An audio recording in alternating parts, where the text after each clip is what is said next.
Hello, मेरो नाम चाहिँ जेम्स विष्ट।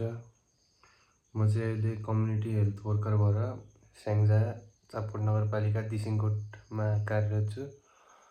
र म यसमा किन जोइन हुन चाहन्छु भन्दाखेरि चाहिँ केही लिडरसिपहरूको क्वालिटीहरू सिकेर नभए केही जस्तै केही क्वालिटीहरू केही राम्रो कुराहरू सिकेर चाहिँ मेरो व्यक्तिगत लाइफमा पर्सनल लाइफ प्लस कम्युनिटी लाइफमा चाहिँ केही मैले अलिकति कन्ट्रिब्युट गर्न सकौँ। जस्तै नयाँ नयाँ स्किल्सहरू सिकेर कम्युनिटीमा चाहिँ बेस लाइनमा कस्तो हुँदैछ त भनेर यहाँ आएर चाहिँ केही इम्प्याक्ट पार्न सकौँ भनेर म यसमा जोइन हुन चाहन्छु।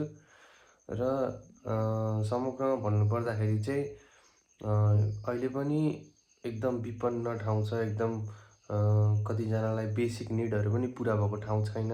त्यहाँ गएर चाहिँ अलिकति केही कन्ट्रिब्युसन केही उनीहरूको लाइफमा इम्प्याक्ट पार्ने काम गर्नको लागि चाहिँ म एकदम रेडी छु। त्यही भएर चाहिँ म यो स्किल सिक्न